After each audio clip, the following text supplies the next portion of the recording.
Yan Pring. Yan, funny word.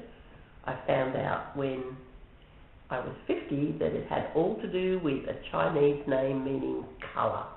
And I've worked with colour in all my career. So it's really creating a work of art as an artist and using fabric as your paints and your palette. That's it. And your canvas. Yeah, it is. And consequently, like all artists, you can't have too much paint. Do you use any other mediums for your art other than fabric? Well, I guess threads are important of every type, even wools and bits of, every little embellishment, anything that sparkles, anything that talks to me as a bit of shine, a bit of something different, I can add that. So that kind of texturises your art, doesn't it? Yeah, texture's more important than anything else. I'm a touchy-feely. I visualise and I must have something to feel. There's lots of stuff, because without the stuff, the tourist feels lonely. Show me the stuff. Well, there's a quilt shop somewhere and a flower shop somewhere and a bit of stained glass, and there's always the garden to look out on that God plants, maybe full of dandelions. There's always a bird or two in the backyard now, and a butterfly and a dragonfly. Actually, the last 2 summers I've had dragonflies in the backyard. Oh, really? Jan, tell me about your mum and your grandma and how you got started in quilting. Well, stitching was always something that happened. My grandmother crocheted and embroidered and was longing for craft. She stuck shells on pots with putty back in the sort of 50s, and we all got beautiful gerbras made out of plastic piping, which my mother, in disgust, threw up on top of wardrobes to hide them. They were an embarrassment.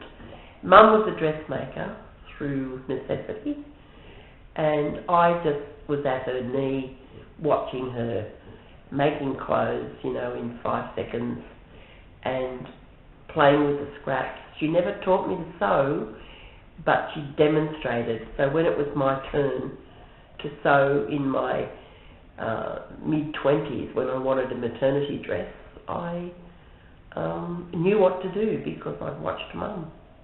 Was that your first sewing project? Yes, it was. And I was sewing on the lemon machine I bought off a door-to-door salesman when I was teaching way out at Whoop Whoop. And my girlfriend rescued me because she said, "Oh, you'd better have my machine." I said, "No, I might break it." She said, "No, you won't. It's an Elna blue top." So my husband went out and bought me one the next week, and I still have it. And so began my love of construction with fabric.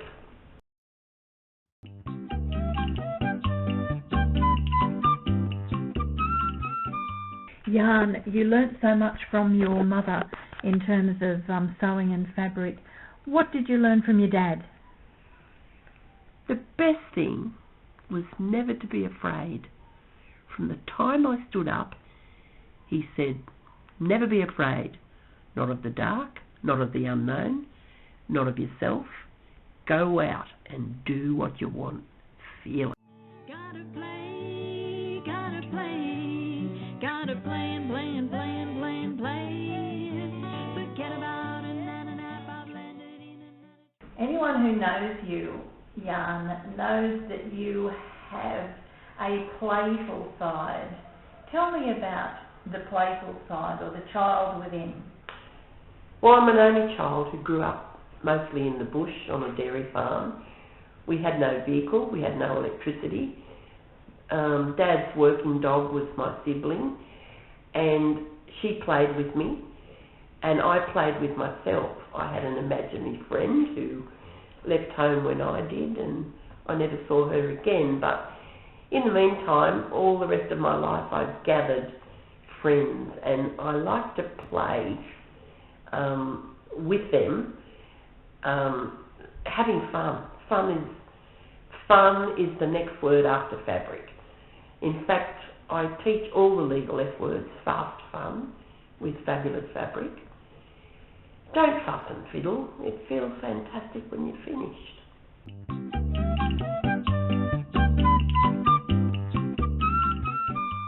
Where does your mind go when you're working on a project? Oh, probably to my most happy place. I let fabric talk to me, and it tells me what it wants to be. It's given a label as paint to me because I think I'm an artist inside, and my medium is fabric. So I let it talk to me and show me where it wants to be and what it wants to be with, and then it turns into something wonderful. Yeah, that's a journey of letting it be. So does that mean, Jan, that you don't have a plan when you sit down to create a piece? Never a plan. The older I get, the more I throw the plan out the window. And I encourage women in my workshops to not have a plan, and we get the best art in fabric with no plan. How does it feel then when you have decided that a plan or that a piece has been completed? I always let it gel overnight if there's time, and often there isn't. But if there's an overnight to the piece, I go, what if? And the next day I put on the inspiration from the what if. It might be a silhouette of magpies, or it might just be some other thing that I added that I didn't know the day before, and it makes it into a masterpiece. Gotta play, play. My name is Jan. My grandchildren call me Yaya, and I must admit I like that name. And I am a crazy, passionate, creative woman who can't help herself but make stuff. Every day she lives, and I keep doing that, and I'm going to keep doing that till I drop. Gotta play, play. What would you like your children and grandchildren to remember most about you when you're gone? That I had an immense amount of fun with them. We did ridiculous things. We did things that some grown-ups would say you shouldn't do.